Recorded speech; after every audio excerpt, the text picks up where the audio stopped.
And we're here with Connor Ryan. Connor, what is up? Evan, doing well. How you doing? I'm doing great. You are not in Boston. You are in Denver. Lucky you. I am. I'm all over the place, adjusting to the altitude. Little woozy getting up, but you fight through it. You deal with the different altitudes, and I'm here.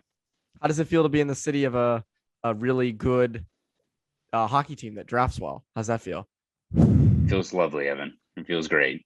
It's very interesting city, very sprawled out, but Really? yeah, it's not too bad though. It's not Boston, but no, Oh it's yeah, pretty no, good. nothing like Boston. No, I've never been to Denver. So I I have can't not speak on been. it at all. Yeah, So lucky you. And you also check back in a few days, and I'll let you know how it is. I'll do a scout you report. you flew out in a quote unquote hurricane. Yeah, it was terrifying. No, I'm just kidding. It was literally one bump, and then it was like smooth sailing. I've been on 20 flights that are worse turbulence than the one I had, so That's apparently it not wasn't bad. that big of a deal. No, it wasn't. You were asking me before we started. I was like, no, it was at least in the Boston area. It was not bad. Um, I know Rhode Island got hit kind of hard. There's that video of that guy like flying across the parking lot. So maybe that was pretty bad.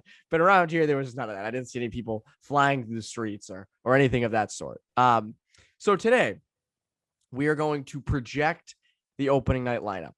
It is that time of the year where the season is kind of far away, and we're gonna. Last week it was biggest questions. This week we're gonna throw some darts at the board and hope they stick about the opening night lineup. And I think there's one area where it's unclear. I think the rest those kind of obvious. Maybe we can get into who should start in net. Ooh, that could be Mhm. interesting. We can do that later. Um, but I think forward wise, I don't think there's a lot of question marks given the free agent signings, given what Cassidy's said, given Krejci's departure. Uh, we'll get this one out of the way first. This will be easy, right? Marchand, Bergeron, Pastrnak on the first line. I don't think that is changing at all. As much as I don't think it's a terrible idea that it should, I don't think it is changing, so to speak. Yeah, Um, yeah. no, I Uh, don't think uh, it's changing. no, as much as I think even you've raised a valid point about it in years, and earlier this offseason, especially like I don't think he's going to blow it up. Like you could make the argument for putting Pasternak with the second line and kind of balancing out that scoring, and maybe there's merit to having sacrificing one elite line to get two very good lines. But also, if you're Bruce Cassidy, you can just roll that one line out there to dice up the competition. You're probably sticking with it. So, barring anything drastic or that second line really dragging, I think that top line's staying together.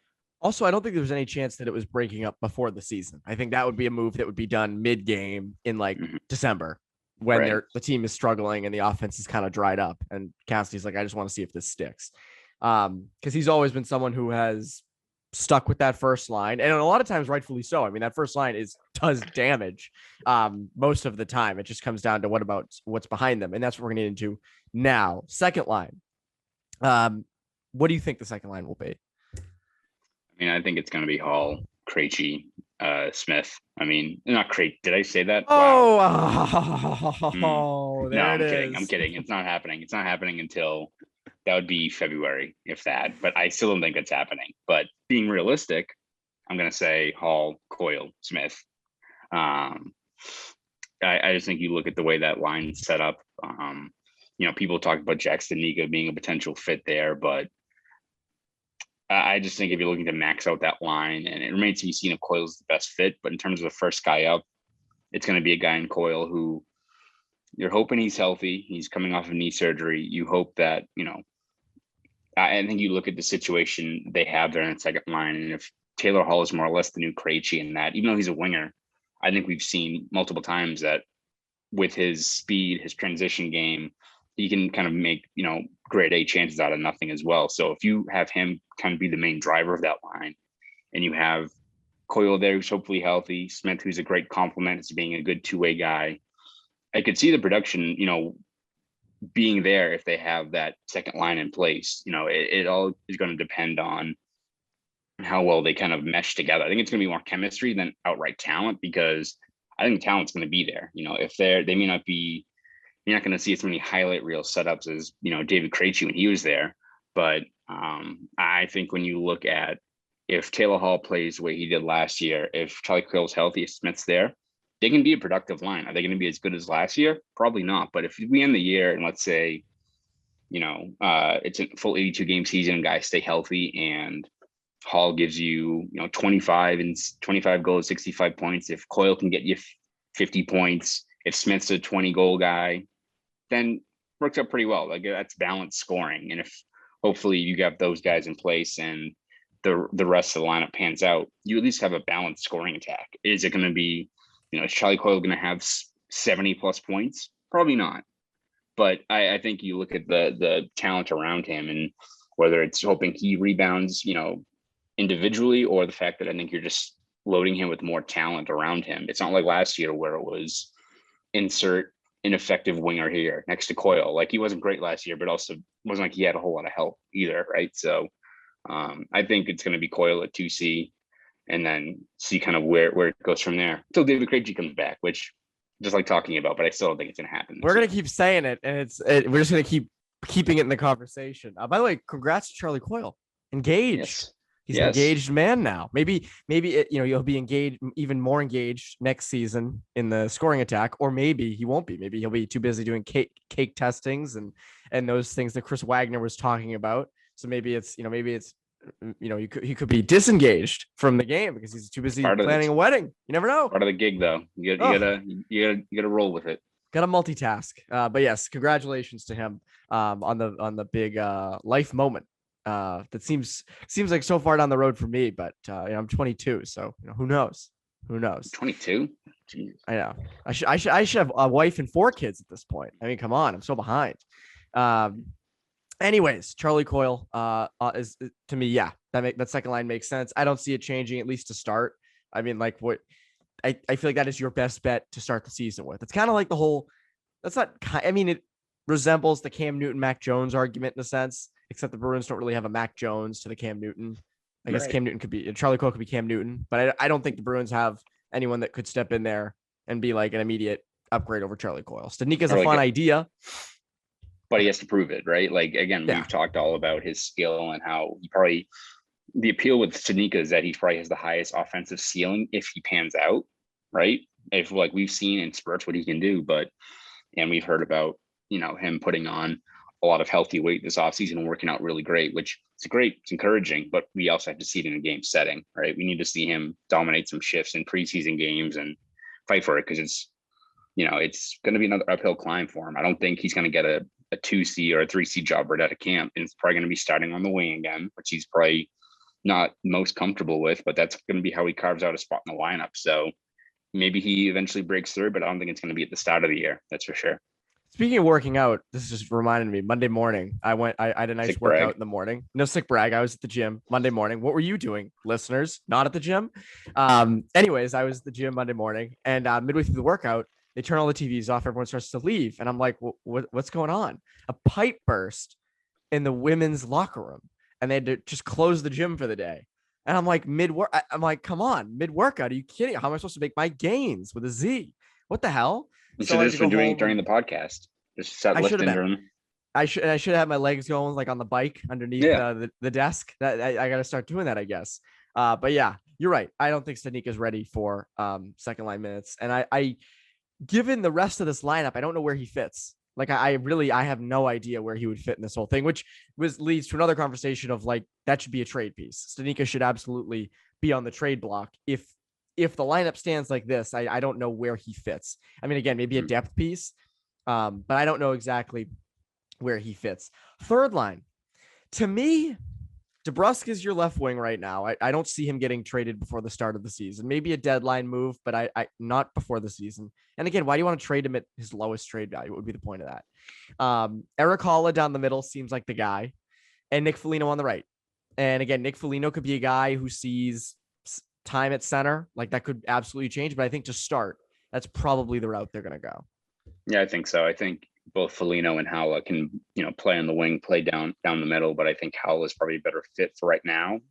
He's a very good faceoff guy. I think he led the Predators last year in faceoff percentage. I think it was like 55, 56, which is pretty good.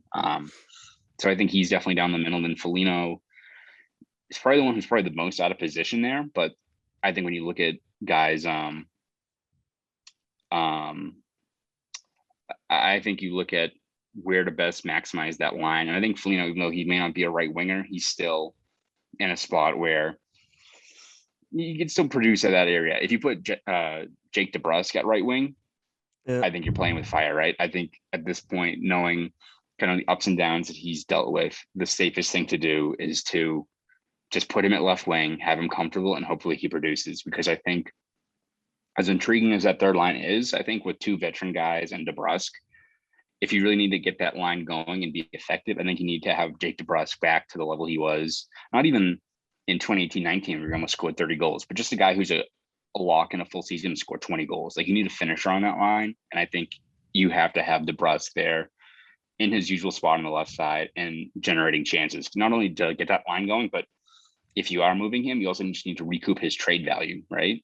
So I look at that third line, and it's one that I think you could see shift around quite a bit. You know, who knows, maybe Sadnika makes a spot there, or he pushes for a spot. But I think starting the season, I think it's probably going to be, DeBrusk at the left side, and then you could probably flip flop those two other guys. But I think Holloway down the middle is probably the best bet right now.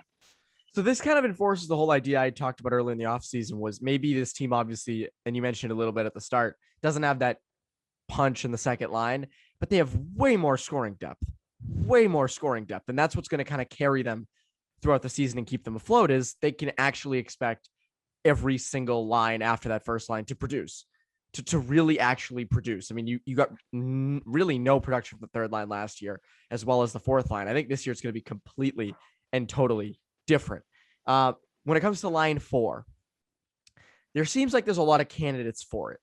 Mm-hmm. But I think there's 3 standouts, and it comes down to where they place. And for me, it's Trent Frederic, Thomas Nosek, and Curtis Lazar. Those seem like the 3 that will start the season there. How do you see them kind of, if that's also your 3, where do you see them kind of fitting in on that fourth line? I think it's most likely those are the first guys up. And the fourth line is going to be very interesting anyway, just in terms of, as you said, there's a whole bunch of candidates. And if kind of the biggest area of your roster, it's going to have the most guys vying for a spot as the fourth line, generally a good thing, right? You'd rather have, kind of the cream rise to the top on that line and trying to find the best fit there. And I think having at least one guy who I think is a lock is going to be Nosek down the middle. And then if it's, Lazar or it's Frederic, if Chris Wagner bounces back, you've got Carson Coleman, even a younger guy like, let's say, like a Cameron Hughes.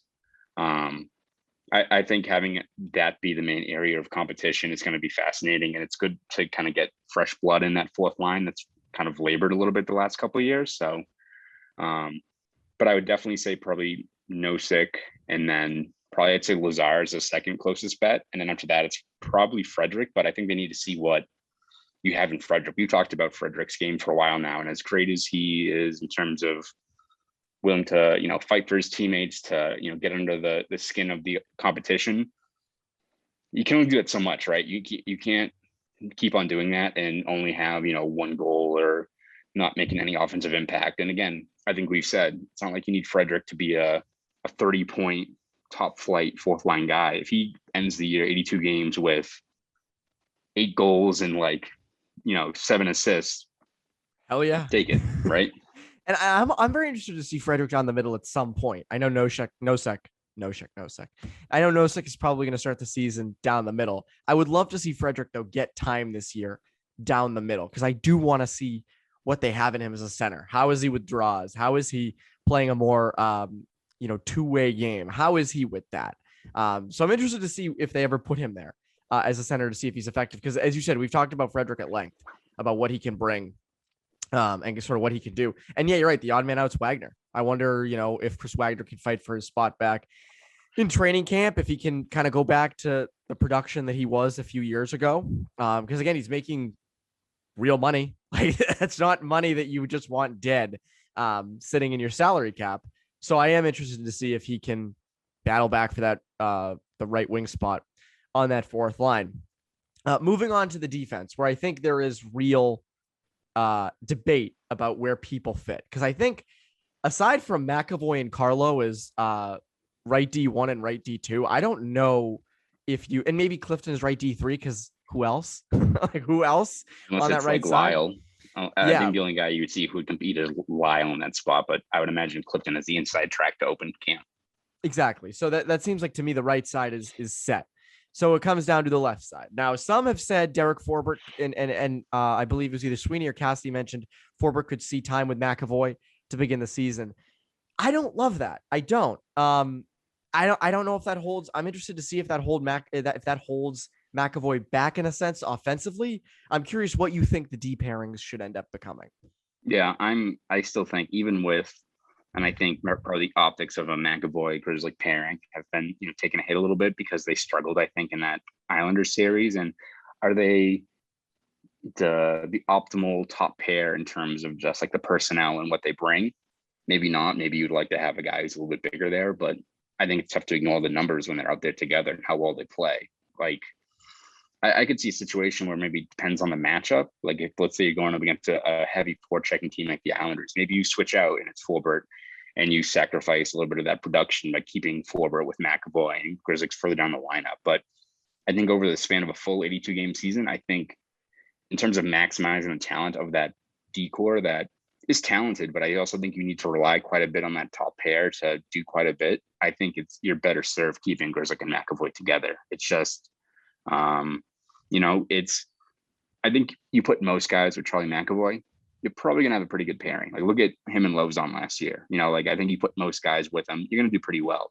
But I think if you want to just maximize that production and for a guy in McAvoy who's still getting better, I mean, I think if you put him with Grizzly and they both play off each other so well that the points are going to be there, especially if they're getting minutes with the Bergeron line or the Coyle line. So I still think probably the safer bet is to keep those two together, but I'm like kind of split 50-50 on how I think it's going to be in camp, because I could totally see it kind of being like last year, right, where it was McAvoy with Lozon driving a pair by himself more or less, and then goes like further down the lineup.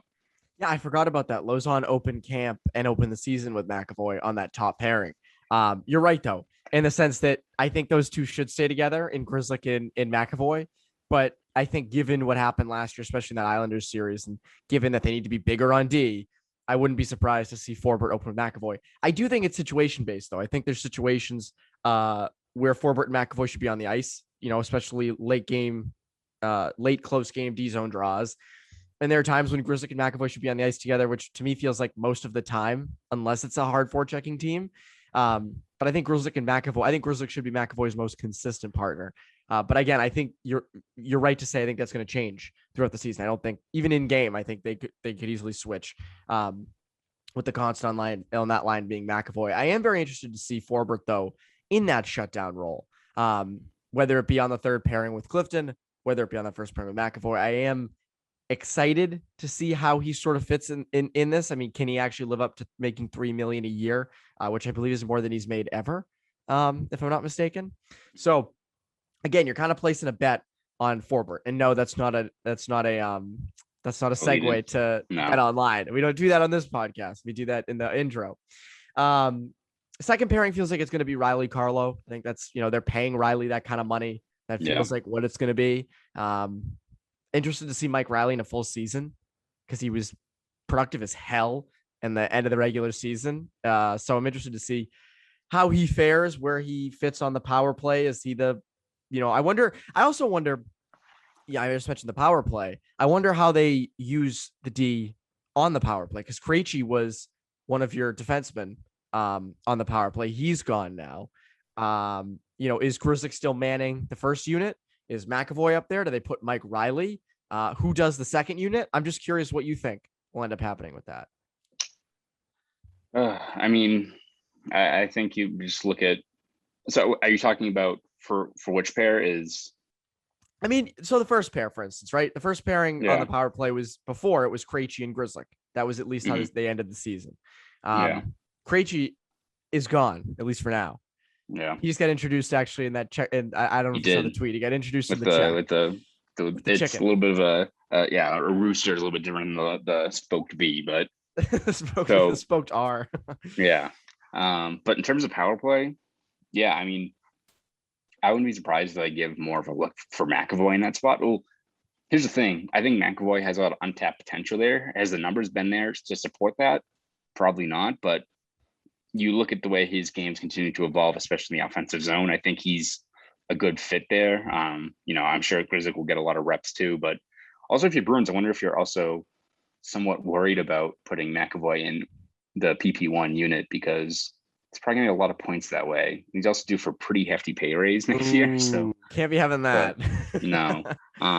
In terms of the other guy, you've got, I think Nick Foligno said that he'd be like they pitched to him being a net front guy. So that could be a situation where he's added to the mix. I think Taylor Hall is very effective on the power play. I think he more operates kind of along the half wall. Well, I don't think he's like a guy who operates up high. So it's going to be interesting to see how that whole unit kind of changes and maps out because it's not like, you lose Krejci, which is a tough hit, but you also have quite a few talented guys in there that can slot in to help an already pretty effective power play unit. So I'd imagine McAvoy would get more reps, and I think probably we'll see how they can incorporate Taylor Hall in there, who, as much as he's known for his speed, he's also a very good passer too, especially in that getting those grade A looks, find those empty those seams that lead to quality chances. So I could see those guys getting a longer look when it comes to kind of revamping that power play. Yeah, I'm just kind of spitballing here, but it feels like that first unit could end up being Pastrnak and Grizzlick at the top, or Riley. And then down low, it would be Bergeron in the bumper, Marchand kind of along the half wall, and then you have Foligno out front. Maybe that's the route they go. So then the second unit can be McAvoy, Riley, and then you have Coyle, Taylor Hall working the half wall, and then maybe Smith in front. Again, it's spitballing. Yeah. But that power play, that's going to be a legit thing to watch as training camp gets going, especially how they separate the units and who they choose for each one. And then it feels like for that third pairing, Clifton is going to be on the right side, and then it'll be either Grizzlick or Forbort. And I think it depends on the situation. I don't think, again, we've talked at length about Forbort. We've talked at length about Grizzlick. We know what Clifton brings. Can be very exciting. He can also make some big mistakes. So I'm interested to see how he does in a consistent role on that third pair right side. Now we get to the goaltending. So we know it'll be Jeremy Swayman and Linus Ullmark. Who starts? Who starts the season?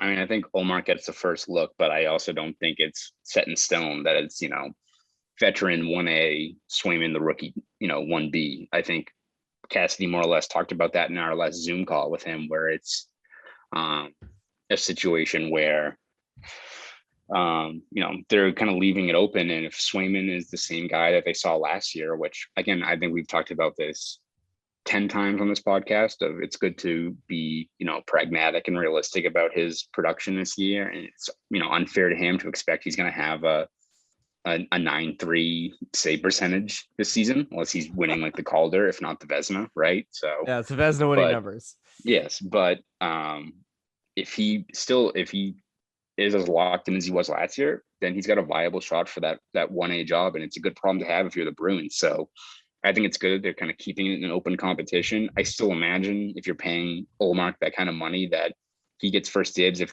let's say they're both playing well in camp or they're both pretty even, I think naturally it's going to, you're going to defer to Ullmark there at first. But I don't think it's anything set in stone at all that, I think they're really high on Ullmark and what he can bring. But if Swayman is the Swayman we saw last year, then I think all bets are off. And, it's a good problem to have. And it's also not a thing where I think it's going to be 1A, 1B, and it's going to be a 60-40 split. I think we've seen the Bruins benefit from, having a pretty even workload in net for the last few years. And especially now that you don't have a guy like Rask, who's an established, veteran guy, like a established franchise player, you can get away even more with having a good veteran guy in Ullmark and a rookie in Swayman and kind of having that pretty even down the stretch. Yeah, I think Ullmark will start game 1. Swayman goes game 2. I think it's just going to kind of be whoever's hotter and kind of just, as you said, 50-50 kind of doing it the whole season. I wouldn't be surprised if that's the route that they end up taking. I think that's it's funny. A little preview. This has not been published yet. I'm working on a piece for NCAA.com about the top former, or I think it's like top 10 former NCAA players in the NHL right now. And my last spot came down to either Jeremy Swayman or Spencer Knight. And I did go with Swayman. And I know I know people are going to find that like crazy. How could I do that? But Swayman's numbers were absurd last year. I mean, looking at them from an advanced analytics perspective, just how he played, how he stood on his head, he gives me he has the standing on the head vibes, which always kind of plays. That's very an attractive quality in a goalie. So that's why I went with him over Spencer Knight, which I'm sure I will get a ton of crap for. Thank God there aren't a lot of diehard Florida Panther fans that would have an issue with that. But nevertheless, I do think that Swayman obviously has a super bright future, as we all do. Anyways, Connor, that is the opening night lineup. That's it. That's what it should be. That's what it's going to be. We guarantee it. Lock Or your it money in. back. Or your money back. If the lineup is any different, someone gets injured, that's different. You get your Hit me full up money on back. hit me up on my Venmo. Yeah, Just request Venmo money me. on my Venmo. Request the money from my Venmo. I'll send it. We'll send it over. We'll split the costs. Anyways, what can the people look forward to over at BSJ? Yeah, this week we're going to be doing our annual top 20 ranking of Bruins prospects, which is always interesting to see kind of how players have kind of risen up the rankings or have dropped in some cases for guys in terms of where they stand. So we'll have that out. Yeah, exactly. So we'll have that out this week.